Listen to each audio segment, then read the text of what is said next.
بہت سے لوگ ہیں جنہیں ماشاءاللہ جو ایک چکر لگا کے آتا ہے وہاں 5-7 گاہک گھیر لیتا ہے اور اس کو یہاں سے پھر اپنی شاعری اپنے نام پہ ماشاءاللہ کبھی کچھ نہیں چھپتا ان کے. ساری تو شاعری جو لکھ کے دے رہے ہیں باہر کے لوگوں کو سپلائی کر, طلب کو رسد بھیجی جا رہی ہے. سردی آتی ہے نا تو جرسیوں کی ضرورت ہے تو وہ کہتے ہیں ہم بھیجتے ہیں. اچھا سر, کافی اہم ترین ٹاپک ہے اور میں سمجھتا ہوں کہ آپ سب سے موزوں انسان ہیں اس ٹاپک کو کور کرنے کے لیے. آپ نے امن اور جنگ کی جو ہے نا بڑی ڈسکشن جو ہے, میں کہتا ہوں کہ آج جو وقت کی ضرورت ہے اس میں ایک بہت اہم ترین ضرورت یہ ہے کہ امن جو ہے اور جنگ. آپ نے امن کو بہت زیادہ جو ہے وہ لکھا ہے اور امن کے لیے بہت عرصے سے آواز اٹھا رہے ہیں. تو یہ سر آج کل کے حالات جو بنے ہوئے ہیں اس میں آپ کیا سمجھتے ہیں کہ یہ کس طرح ممکن ہو سکتا ہے؟ دیکھیے, ابھی کچھ دن پہلے میں نے ایک انٹرویو دیا تو اس میں کسی نے کہا کہ ہم نے ساقی فاروقی صاحب سے کہا کہ جی ہمارے دوست جواز جعفری جنگ کے خلاف لکھ رہے ہیں تو کیا اتنی جلدی جو کسی واقعے پہ لکھنا چاہیے, یہ ہنگامی ادب نہیں کہلائے گا؟ مطلب کسی نجی محفل میں انہوں نے سوال کرتے ہوئے مجھ سے کہا. تو کہتے ہیں ساقی صاحب نے کہا کہ کسی واقعے کو گزرے ہوئے کم از کم کوئی 30-40 سال گزر جائیں تو پھر اس پہ لکھنا چاہیے. میں نے کہا کہ یہ جنگ کیا کوئی نئی چیز ہے جو ہمارے معاشرے کے لیے؟ جب سے انسان موجود ہے ایک دوسرے کے گلے کاٹ رہا ہے. بالکل سب سے قدیم موضوع تو جنگ ہے. میرا خیال ہے کہ انسان کی سرشت میں خون بہانا شامل ہے. یہ دیکھیں نا, جو ہم ہوموسیپین جو ہے ہماری نسل جو اس وقت زمین پہ بھاگی پہ, ہماری طرح کی 5 نسلیں اور تھیں. صحیح. ہم نے سب کا خون بہایا اور ان کو صفحہ ہستی سے مٹایا. یعنی سب سے پہلے تو ہم نے ایک دوسرے کے گلے کاٹے. آج کوئی آپ کو ندرتھل نہیں ملے گا یا اور دوسری نسلیں جو کوئی افریقہ میں تھی یا ایشیا میں تھی یا کہیں اور, کوئی بھی نہیں ہے. سب کو ہم نے مارا. آپ دیکھیں نا بال سفید ہونا شروع ہوئے ہیں. تو ابھی پھر ایک جنگ حال ہی میں بھگت حال ہی میں جو ہوا ہے. تو جنگ ہمارا وجودی تجربہ ہے. شاعر کے لیے اس سے بڑا مضمون کیا ہو سکتا ہے کہ دیکھیے ہمارا بنیادی کام کیا ہے. یہ ذرا عورتوں سے محبت کرنا بڑی اچھی بات ہے. یعنی میں سمجھتا ہوں کہ روئے زمین پہ اللہ نے جتنی چیزیں بنائی ہیں سب سے خوبصورت عورت ہے. جی بلا شبہ. ٹھیک, میں اس پہ ایمان رکھتا ہوں. جی ٹھیک ہے. ٹھیک. اچھا, یہ لب و رخسار, یہ خوبصورت بال, یہ خوش قامت عورتیں, سب کچھ ٹھیک ہے, یہ قدرت کے تحفے ہیں. لیکن اس سے باہر بھی بڑی زندگی ہے. آپ ان بچوں کا کیوں نہیں سوچتے جن کے باپ مر گئے ہیں, غزہ میں مر گئے ہیں, جن کی لاشیں جو ہیں وہ باہر کوڑا دانوں میں پڑی ہوئی ہیں, جن کی لاشیں ملبے کے ڈھیروں میں ان کے ہاتھ نکلے ہوئے. ان کے بارے میں ہم اس طرح کی انوائرمنٹ میں یا اس طرح کی صورتحال جب بن جاتی ہے تو ہم کس طرح لب و رخساروں کی باتیں کر سکتے ہیں. جنگ ہمارا وجودی تجربہ ہے اور میں سمجھتا ہوں, میں 35 برسوں سے مسلسل جنگوں کے خلاف بول رہا ہوں, خطرناک ہتھیاروں کے خلاف بول رہا ہوں, ٹھیک, وار مینٹیلٹی کے خلاف بول رہا ہوں, ٹھیک ہے, اسلحہ سازوں کے خلاف بول رہا ہوں, اسلحہ فروشوں کے خلاف بول رہا ہوں. اس لیے کہ میں سمجھتا ہوں کہ بھئی یہ جو زمین ہے جس پہ زندگی موجود ہے, ہم نے کتنے مشن بھیجے ہیں. یہ دیکھیں ناسا, کوئی بھی کسی نہ کسی ارد گرد ہم نے کھنگال دیا, کہیں زندگی کے آثار نظر نہیں آئے. صرف یہ پھول زمین پہ کھلا ہے. بے شک. اور میں چاہتا ہوں یہ پھول ہمیشہ کھلا رہے. اور اس پھول کے یعنی زندگی کے خلاف جو اسلحہ ساز ہیں, اسلحہ فروش ہیں, اسلحہ کے کمیشن خور ہیں, وار مینٹیلٹی رکھنے والے لوگ ہیں, جو لشکر ہیں جو زندگی کو پامال کرتے ہیں, ہتھیار ہیں, میں سمجھتا ہوں کہ ان سب کی نفی کرنی چاہیے ہمیں. اور ہمیں اس پلینٹ کو بھی محفوظ کرنا چاہیے, زندگی کو بھی محفوظ کرنا چاہیے. اور میں تو یہ بھی خواب دیکھتا ہوں, میری یہ کتاب ہے جنگ مخالف نظموں کی, اس کا نام ہے متبادل دنیا کا خواب. ٹھیک ہے. اور اس میں یہی خواب دیکھا گیا ہے کہ نجم صاحب کہ زندگی کے کچھ نمونے کسی اور سیارے پہ لے جائیں. اچھا اس میں نے لکھا کہ کچھ میوزک کے نمونے لے جائیں, کچھ شاعری کے نمونے لے جائیں, کچھ پینٹنگز کے نمونے لے جائیں, کچھ مجسمے لے جائیں, وہاں کچھ دھنیں لے جائیں, اور کچھ لب و رخسار لے جائیں, اور سارا کچھ نہ کچھ سیمپل ہونا, تھوڑے تھوڑے سیمپل لے جائیں, اور وہاں اسلحہ لے جانے کی اجازت نہ ہو. کیا بات, تاکہ اس سیارے کو, اب دیکھیے ہماری اس وقت زمین پہ ایک سال میں تمام قومیں مل کے جتنا پیسہ اسلحے پہ لگاتی ہیں, ہتھیاروں پہ لگاتی ہیں, جنگوں پہ لگاتی ہیں, اس کو اگر ہم ایک سال جو ہے وہ محفوظ کر لیں, اس سے زمین کے سائز کے 5 بے آباد سیاروں کو یورپی طرز زندگی کے مطابق آباد کیا جا سکتا ہے. بالکل ٹھیک کہہ رہے ہیں. ٹھیک, یہ جنگیں بھوک کے خلاف کیوں نہیں کرتے ہم یہ جنگیں جہالت کے خلاف کیوں نہیں کرتے, ہم یہ جنگیں بیماریوں کے خلاف کیوں نہیں؟ اگر آپ کو ایٹم بم چلانا تو چلائے نہ ایک ایٹم بم جو بھوک کے خلاف ہو, جو غربت کے خلاف ہو. تو لوگوں کے یہ پیسے جو ہم, اچھا ایک پاگل پن ہے ہر قوم کو, اسرائیل کے پاس بم ہے تو ایران کے پاس بھی ہونا چاہیے, انڈیا کے پاس ہے تو پاکستان کے پاس ہونا چاہیے, روس کے پاس ہے تو امریکہ کا. اب بھئی آپ نے اس خوبصورت سیارے کو بارودی سرنگوں میں بدل دیا ہے کہ کہیں جہاں بھی پاؤں رکھیں گے نیچے سرنگ ہے. تو دنیا رہنے کے قابل نہیں رہی. اس لیے بطور شاعر میں یہ سمجھتا ہوں کہ دنیا کو قابل رہائش اور زیادہ مستحکم, زیادہ خوشحال اور زیادہ خوبصورت بنانا چاہیے. اور یہ کئی لوگ مجھے کہتے ہیں اس سے کہنے سے کیا ہوتا ہے, آواز سے کیا ہوتا ہے.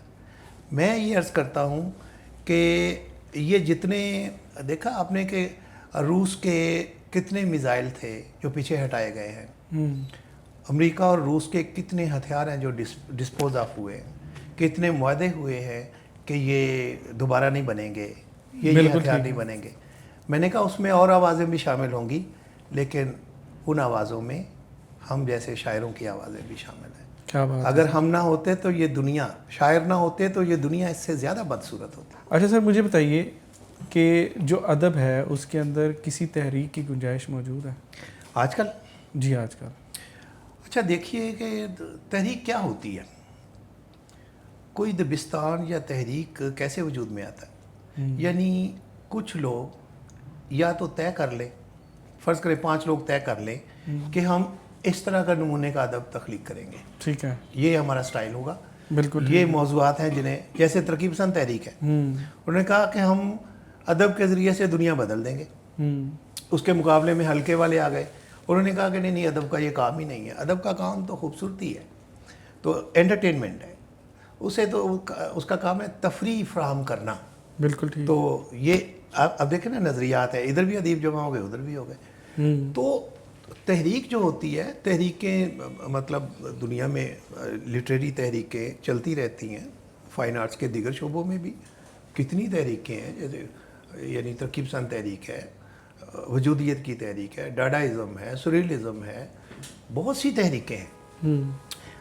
میرا خیال ہے اس وقت ادب میں اگر کسی تحریک کی ضرورت ہے تو وہ اینٹی وار ہے. صحیح, کہ ادیب اکٹھے ہو جائیں بالآخر اور ایک موقف اپنا لیں کہ ہم امن کے لیے کام کریں گے, زمین پہ زندگی کو بچانے کے لیے کام کریں گے.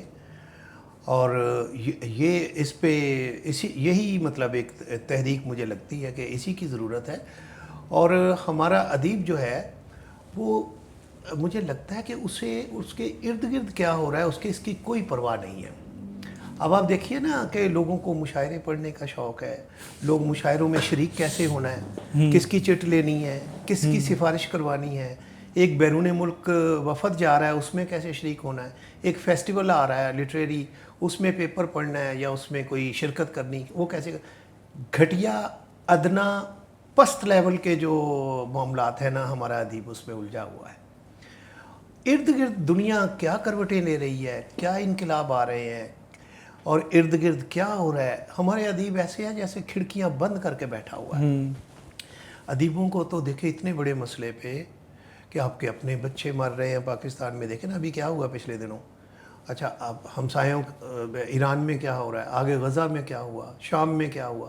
لگتا ہے کہ اپنی ذات سے باہر یا اپنے مفادات کی جو ایک دنیا اس سے باہر ادیب کی کوئی اس کا کوئی انٹرسٹ ہی نہیں ہے.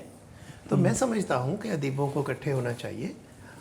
آپ کو سن کے حیرانی ہوگی کہ میں یہاں بیٹھا ہوا ہوں, یہاں بیٹھ کے میں لٹریچر یعنی اینٹی وار لٹریچر جو لکھتا ہوں, پوری دنیا میں اس کے پڑھنے والے, اس کی یعنی تعریف کرنے والے اور اس کے تراجم کرنے والے. اور پھر لوگ کیا کرتے ہیں کہ یہاں یہ فقیر بیٹھا ہوا ہے اور وہاں لوگ اینٹی وار خود ہی نظمیں لکھ کے مجھے بھیج رہے ہیں. دنیا میں ایک یعنی ہم نے یہاں پاکستان جیسے ایک چھوٹے سے ملک میں بیٹھ کے میرے جیسے ایک گمنام آدمی نے دنیا میں تحریک برپا کر دی ہے. تو میں سمجھتا ہوں کہ اسے اردو لٹریچر میں بھی ایک تحریک کے طور پہ اس کی گنجائش ہے اور ہمیں امن کے نام پہ اکٹھے ہو جانا ہے. کم از کم ہم اتنی نظموں کا ڈھیر تو لگا دیں جتنے دنیا میں ایٹم بم ہے. کیا بات ہے, واہ واہ واہ, بہت اچھے. اچھا سر, مجھے تو یہ سوشل میڈیا کا ادب میں کیا کردار ہے, یا آپ اس کردار کو کیسے دیکھتے ہیں؟ سوشل میڈیا ظاہر ہے ایک میڈیم ہے, جیسے بہت سے میڈیم ہوتے ہیں. یہ ایک نیا فنامنا ہے. ٹھیک ہے. ہمارے زمانے میں تو یہ ہوتا تھا نا کہ ہم پہلے استاد کے پیچھے پیچھے پھرتے تھے, دکھاتے تھے چیزیں, پھر وہ کبھی کوئی شاعر کے دوست آئے ہوئے ہیں تو ان میں بھی بڑی مشکل سے بیٹھنے کی جگہ ملتی تھی کہ اچھا بیٹھنے کی جگہ ملی, ہم بولتے نہیں تھے. یہ گفتگو میں اس لیے کر رہا ہوں تاکہ نئے لوگ جو ہے نا وہ دیکھیں کہ آگے آنے کے یعنی آگے آنے کا کون کون سی رکاوٹیں تھیں, مراحل کیا تھے, وے آؤٹ بھی کیا تھا اس کا. ٹھیک ہے نا. اور آپ کو کھلا میدان مل بھی گیا ہے تو پھر بھی تربیت کے کچھ اصول ہیں, ضابطے ہیں. بالکل. اچھا ہم بیٹھے رہتے تھے, استاد باتیں کر رہے ہیں آپس میں, شاعر ہم بیٹھے ہوئے سن رہے ہیں. پھر ہمیں اگر ہم نے کوئی بات کی تو وہ کہتے تھے آپ کو کس نے بولنے کی اجازت دی. وہ جو اردو میں محاورے نا جوتے سیدھے کرنا, وہ جوتے سیدھے کرنے پہ لگاتے تھے استاد. اچھا پھر کبھی بات بھی کرنے کی اجازت ملتی تھی. اس کے بعد پھر کوئی مشاعرہ ہے تو انہوں نے کہا کہ ٹھیک ہے میرا شاگرد بھی پڑھے گا, اور یہ کئی برسوں بعد آتی تھی نوبت. اور اس دوران یہ نہیں ہے کہ استاد ہمیں ہرڈلز کریٹ کرتے تھے کہ اس کو آگے نہیں بڑھنے دینا. وہ تربیت کا عمل ہوتا. بھائی یہ تربیت ہے, یہ صبر ہے, یہ تحمل, یہ صبر سکھایا جاتا ہے. میں آپ کو یہ بات بھی کرتا ہوں, بیچ میں مجھے ایک بات یاد آ گئی کہ ہرمن ہیسے کا ایک ناول ہے سدھارتھ. ٹھیک ہے. اس میں جو بدھا ہیں یعنی سدھارتھ, بدھا کا یعنی جب وہ شہزادے تھے تو ان کا نام سدھارتھ تھا. تو وہ ان کو نا بھیجا جاتا ہے, ان کے جو گرو ہوتے ہیں وہ کہتے ہیں وہ وہاں جاؤ, وہ ایک دریا ہے, دریا کے اندر نا ایک طوائف ہے, ایک عورت ہے, اس عورت سے ملو.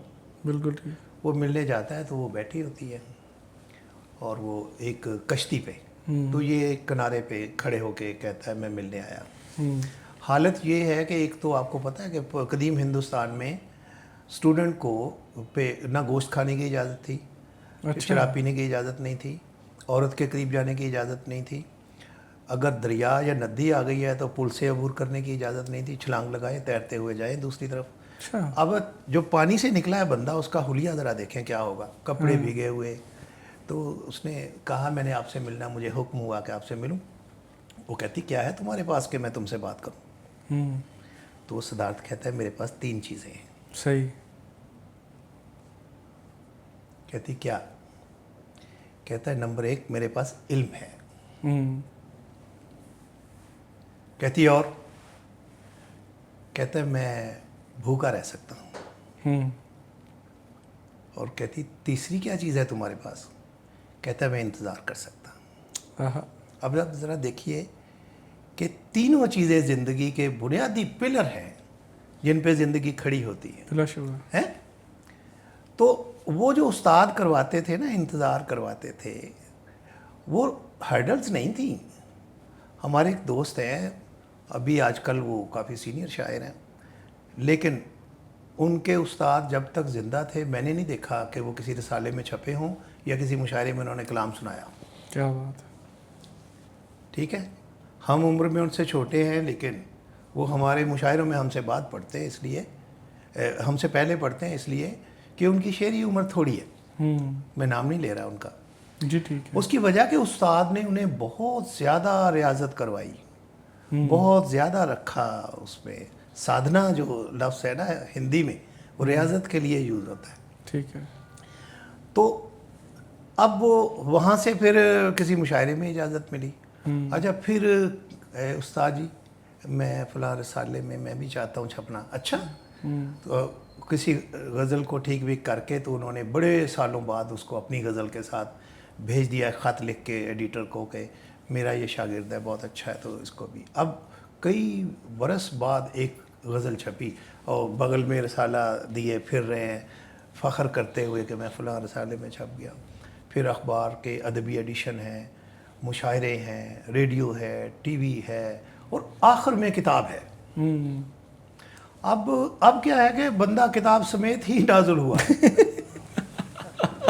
ہمیں پتہ ہی اس وقت چلتا ہے کسی شاعر کا کہ وہ جو ہے صاحب کتاب ہے. وہی کہہ رہا ہوں کہ یعنی یہ سارا کریئر الٹا شروع ہو گیا. یعنی وہ وہاں سے تو نیچے سے آپ آئے نا جوتے سیدھے کرنے سے لے کے کتاب تک. اب شاعر کے پاس چونکہ پیسے ہیں اور ایک مسودہ بھی ہے اور وہ سارا آل فال جو بھی ہے وہ چھپ کے آ گیا. اس نے کہا میں تو صاحب کتاب ہوں. بالکل صحیح. تو تمام جو ایک شاعر کی تربیت کا جو ایک پورا ادارہ ہے وہ الٹ پلٹ ہو گیا ہے سوشل میڈیا کی وجہ سے. کیا. اچھا میں یہ سمجھتا ہوں کہ سوشل میڈیا ایک ایسے ہی ہے جیسے ایک رسالہ ہے یا جیسے مطلب باقی ہم نے ابھی مراحل طے گنے ہیں, اس طرح ایک مرحلہ ہے. لیکن بہت سے ایسے ہی ہے جیسے آپ ایک دیوار پہ نوٹس بورڈ لگا دیں کہ جس کا جی چاہے اپنی نظم لگا دیں یا غزل یہاں لگا دیں. اب یہاں لگانے کا مطلب یہ تھوڑی ہے کہ وہ اچھی بھی ہے, یہ تو ایک اپرچونٹی ہے. اب دیکھیں نا اس پہ آپ کی غزل بھی لگی ہوگی, میری بھی لگی ہوگی, بالکل نوآموز بھی لگا دے گا. اچھا اب جو اصل مسئلہ ہے لائکس جو ہے نا یہ شاعر کی میں سمجھتا ہوں اس کو بھٹکانے کے لیے, تباہی کا, گمراہ کرنے کے لیے, تباہی کا باعث. ہمارے زمانے میں کیا ہوتا تھا کہ ہماری کوئی چیز چھپی تو اس پہ جو نقاد اس پہ جو نوٹ لکھتا ہے یا مضمون لکھتا ہے ہمارا لائکس وہ ہوتا تھا, اور اس میں وہ ہماری تعریف بھی کرتا تھا اور سجیسٹ بھی کرتا تھا کہ اندر یہ کمیاں ہیں, انہیں اگلے میں امید کرتا ہوں کہ اگلے مجموعے میں ان غلطیوں کو جو ہے وہ سدھارا جائے گا. ہاں جی. اب یہ ہے کہ آپ کسی کو کہہ کے دیکھیں, اللہ اکبر, ٹھیک ہے نا. تو بیسیکلی یہ سارا معاملہ ہی الٹ پلٹ ہو گیا ہے لٹریچر کا, اور نئے لوگ اچھا انہیں اپنا کلام سنائیں گے اٹھ کے چلے جائیں گے, ٹھیک. اچھا یا بیٹھے ہیں تو انہوں نے موبائل کھولے ہوئے ہیں اور لائیو ہو گئے ہیں وہیں سے. اچھا ہمارے زمانے میں کیا ہوتا تھا کہ آپ نے سب سے پہلے پڑھنا ہے اور آخری شاعر کو سننے تک آپ بیٹھے ہوئے ہیں. اچھا بیٹھے نہیں ہیں, آپ نے داد بھی دینی ہے. اچھا یہاں یہ ہے کہ نہ تو آپ بیٹھتے ہیں, بیٹھ جائیں تو آپ داد نہیں دیتے. اس کی وجہ کہ یہ سکھایا ہی نہیں گیا, کوئی تربیت کا کوئی ادارہ نہیں, بس لائکس ہیں. اور لائکس جو ہے وہ اللہ معاف کرے اس کی تو وجہ صرف شاعری نہیں ہوتی, لائکس کی وجہ تو اس کے اور بھی بہت کچھ ہوتے ہیں. اگر آپ کسی وجہ سے, میں خواتین کا بڑا احترام کرتا ہوں, میں فیمنسٹ ہوں ایسے بنیادی طور پہ, لیکن آپ اوٹ پٹانگ کوئی چیز لگا دیں, آپ خاتون ہیں, بلکہ بہت سے لوگ خاتون بن کے لگا دیتے ہیں تو بڑی انہیں داد مل جاتی ہے. لیکن میں عورتوں کی بڑی عزت کرتا ہوں, لیکن مطلب یہ ہے کہ ایک جو پروسیس ہے اس سے گزرنا چاہیے. یہ اصل میں پاپولر لٹریچر ہے بنیادی طور پہ, اگرچہ وہاں سوشل میڈیا پہ بڑے بڑے شاعر بھی بیٹھے ہوئے ہیں, لیکن یہ پاپولر لٹریچر کا ایک مسئلہ ہوتا ہے کہ وہ آپ کے اندر کوئی تحریک پیدا نہیں کرتا, آپ کے اندر کوئی اضطراب پیدا نہیں کرتا. بالکل. آپ کو کوئی ایکسپیریمنٹ نہیں کرنے دیتا پاپولر لٹریچر. وہ یہی ہوتا ہے کہ طلب کو رسد بھیجنی ہے, لوگ اس طرح کا شعر سننا چاہتے ہیں, اس طرح کا شعر آپ سنا رہے ہیں. اور شاعر کا کام یہ نہیں ہے, شاعر کا کام ہے رہنمائی, شاعر کا کام ہے قیادت, شاعر کا کام ہے سوسائٹی کو بنانا. بالکل ٹھیک ہے نا. آپ کو اپنا کردار ہی نہیں پتا آپ کا, یعنی آپ کو رب کا شکر ادا کر بھائی جس نے ہماری گائے بنائی. یہ جو کام کر لے وہ شاعر ہے. ڈبے میں ڈبہ ڈبے میں کیک. پورا سنائے. ہمارا کیف لاکھوں میں ایک. ٹھیک ہے نا. اب ایک نشہ ہے جو شاعری کے نام پہ دیا جا رہا ہے. شاعر کا کام پبلک کی سطح پہ اتر کے شعر کہنا نہیں ہے. شاعر کا کام ہے انگلی پکڑ کے اپنی سطح پہ لے کے آنا. بالکل ٹھیک. یہاں سے دنیا کو دیکھو. بالکل یہ ہے وہ زاویہ. تو جب آپ کمپرومائز کر کے شاعری کریں گے اور آپ کی دنیا مشاعرے سے آگے نہیں ہے کہ آپ سمجھتے ہیں بس مشاعرے پڑھنے ہیں پیسے کمانے ہیں. بھائی ابھی میں آپ کو رستے میں یہ بات کہتا ہوا آ رہا تھا, جس طرح انسان کی ایک مرنے کے بعد ایک آخرت ہوتی ہے نا, اس میں دیکھا جاتا ہے کہ کیا لایا ہے ساتھ. اسی طرح جب ادیب مرتا ہے تو اس کی ایک ادبی آخرت بھی ہوتی ہے. کیا بات ہے. ایک تخلیقی آخرت بھی ہوتی ہے. یہ نہیں وہاں پوچھا جائے گا کہ 200 مشاعرے پڑھے اور اتنی کانفرنسیں اٹینڈ کی اور اتنے فیسٹیول میں گفتگو کی. یہ کوئی نہیں پوچھے گا. دیکھیں گے کہ آپ کے پیچھے تخلیقی یا شعری سرمایہ کتنا ہے. بالکل ٹھیک ہے. تو بہرحال میں اس کے خلاف نہیں ہوں. سوشل میڈیا کے اچھے شاعر بھی موجود ہیں. نئے لوگوں میں ایسے لوگ بھی ہیں جن میں سپارک ہے, جن میں ٹیلنٹ ہے. لیکن صرف ٹیلنٹ کچھ نہیں ہوتا. کچھ ادب کے جو کچھ ضابطے ہیں یا جو قانون ہیں, جو روایتیں ہیں. دیکھیے آپ دوسروں کو سنتے ہی نہیں, اٹھ کے چلے جاتے.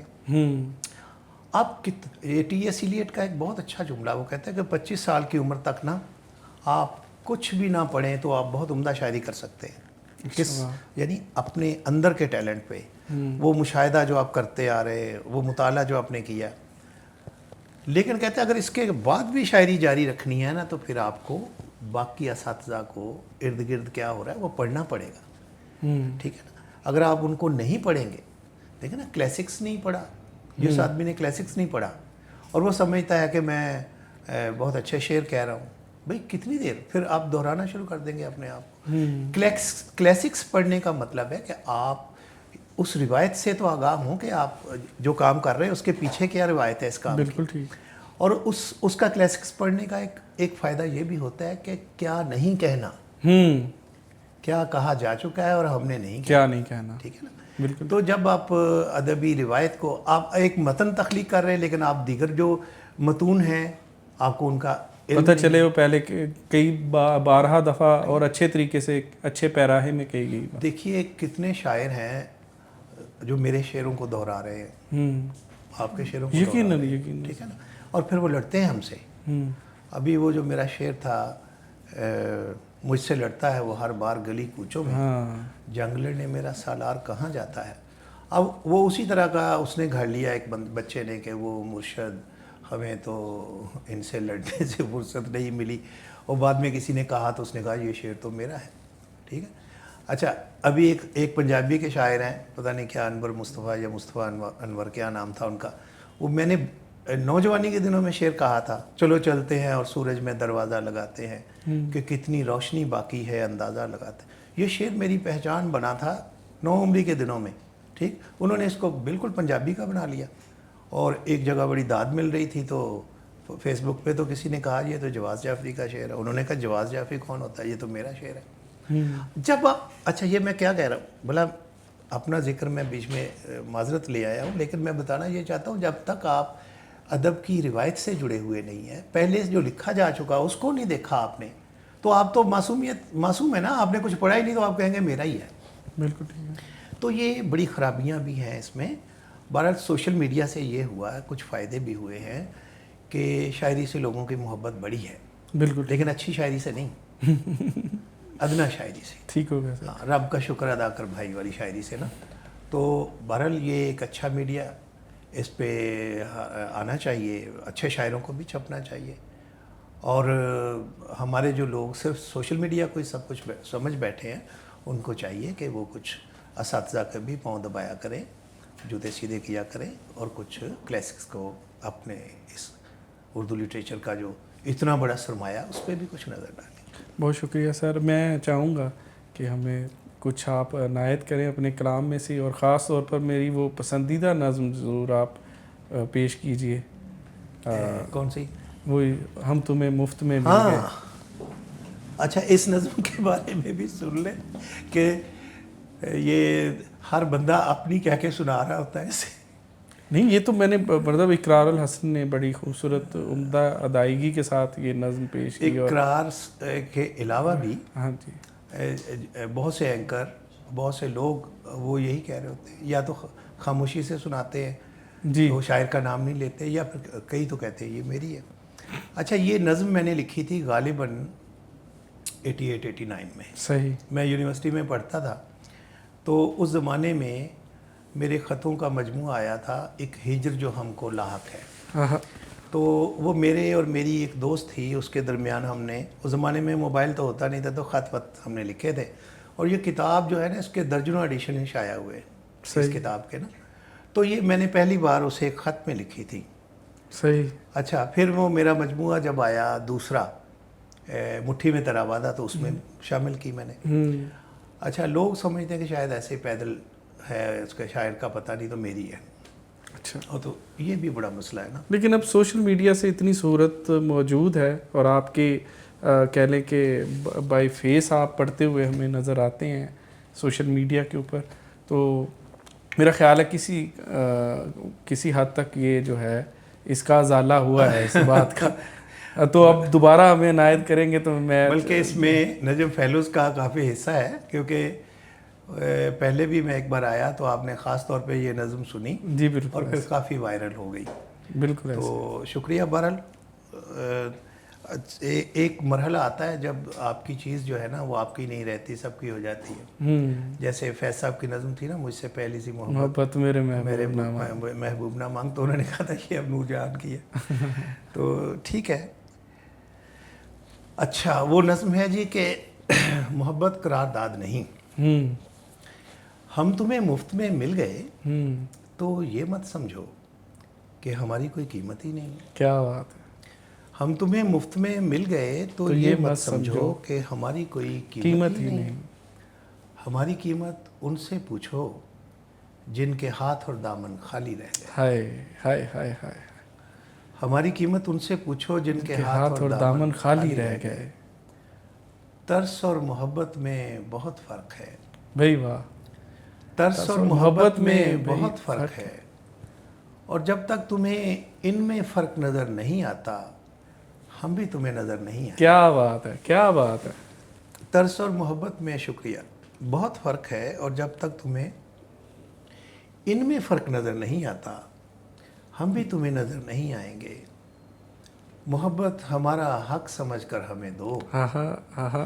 محبت ہمارا حق سمجھ کر ہمیں دو.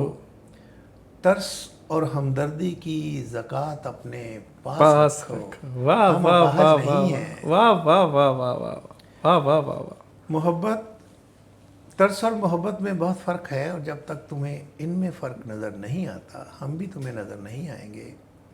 محبت ہمارا حق سمجھ کر ہمیں دو. ترس اور ہمدردی کی زکوٰۃ اپنے پاس رکھو. ہم اپاہج نہیں ہیں. محبت قرارداد نہیں جسے توڑا نہ جا سکے. واہ. بوسے زبان کے نیچے پڑے پڑے زہر بننے لگے تو انہیں تھوکا بھی جا سکتا. بہت اچھے سر، کیا کہنے. واہ واہ واہ واہ. شکریہ. محبت قرارداد نہیں جسے توڑا نہ جا سکے. بوسے زبان کے نیچے پڑے پڑے زہر بننے لگیں تو انہیں تھوکا بھی جا سکتا ہے. انگلیوں کی پوروں میں ٹھہرا ہوا لمس دیمک بن کر بدن کو چاٹنے لگے تو ہاتھوں کو ترک تعلق کی دیوار سے رگڑا بھی جا سکتا ہے. بھائی واہ واہ واہ واہ واہ واہ واہ واہ. انگلیوں کی شکریہ. انگلیوں کی پوروں میں ٹھہرا ہوا لمس دیمک بن کر بدن کو چاٹنے لگے تو ہاتھوں کو ترک تعلق کی دیوار سے رگڑا بھی جا سکتا ہے. سنو، کالر کے پھول سے دل کا کانٹا بننے میں صرف ایک لمحہ لگتا ہے. ہائے ہائے ہائے ہائے ہائے ہائے. واہ واہ واہ واہ. سنو، کالر کے پھول سے دل کا کانٹا بننے میں کیا اچھا ہے، صرف ایک لمحہ لگتا ہے. ہم تمہیں مفت میں مل گئے تو یہ مت سمجھو کہ ہماری کوئی قیمت ہی نہیں.